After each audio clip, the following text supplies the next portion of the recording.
that. That's And you live in Shanghai. This is the full package. And you live in Shanghai. You're based in Shanghai. I live in Beijing. Beijing. In Beijing. Yeah, Beijing. Shanghai, Beijing. So, well, I went to Asia in 1998 Okay. with Disney, and I used to be on that side of the corporate world and ran their television business ultimately, and then moved to the video game business with Electronic Arts, and then started this company in 2009. And Nick, what's your story? How do you? I, straight out of college, got a job with NBC Olympics, and I moved out in 2007. I worked production in the field. I did research for a while. Did you study Chinese in college? I studied Chinese in college, and I actually did a summer studying in Beijing. But I met John in 2009, and we've been working together since then.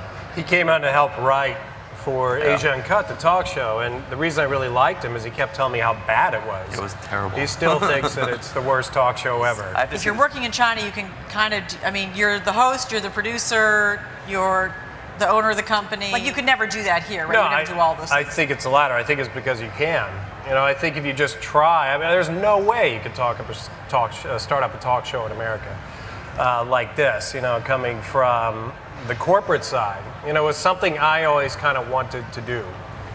So we shot a pilot one weekend while I was still working at Electronic Arts, and they were really cool about it. And it got interest from Fox and NBC because there was What was your job at Electronic Arts? I was president of Asia. President of Asia, so not very much to do. Okay. No, I'm right. I know. What I wanted to do with West Meets East and Far West Entertainment, is the other company, is create that bridge, because it really felt like Asia was underrepresented in terms of global entertainment. There's some terrific talent out there. There's some great entertainment. So, if you looked at the Grammy nominees, the Emmy nominees, the Oscar nominees from 5-10 years ago, there are very few Asian names on there. And it felt in to Hollywood, me, very few. Right, very few. So it felt to me like, okay, politically, they've got clout. Economically, they've got clout. The next thing is entertainment. They're going to bring, and they're going to have clout. And that's what our company is designed to do, to be that bridge. So anybody who has a television see you? Do you have to subscribe to satellite? You have to subscribe. So what are the numbers in China? Well, they say they've got one in China. In China, it's not actually, Star World is not legally distributed there. So people pick up feeds and satellites from other countries, but local channels like the English channel of Shanghai Media Group, they also have an opportunity to carry it. So does more of the revenue for the show come from sponsorship, product placements and things like that than from pretty much all of it? Okay. And then the second show that, you know, we did this search, a musical group called Blush, which is the first Pan-Asian girl group, and they were really designed to hopefully be successful in the West. And we did a search across Asia. It wasn't like an American Idol or an X Factor. There was no public vote. We literally went to China, Korea, Japan, India, the Philippines to find these girls. And we documented this for about a year and a half, and then, you know, we then sell that show.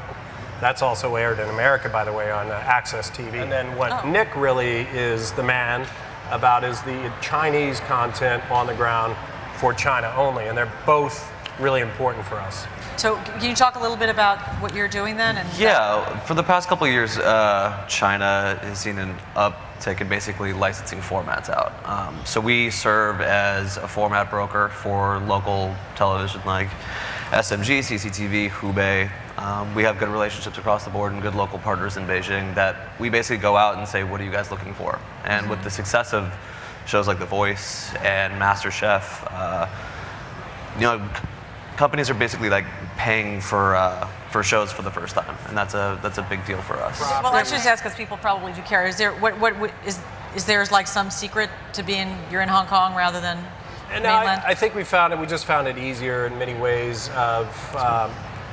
You know, whether it's taxes, whether it's more business friendly. It's hard to do business in China. Yeah. And I think also that's why we're here. Yeah. Deals are a lot harder. It's just that a lot of times during contract negotiations, when you agree on something, you'll go back 5 days later and find that it's been entirely changed, even after you've signed something. So that's always changed. An obstacle. How changed? Like they'll change terms or numbers in a contract. After it's already been signed.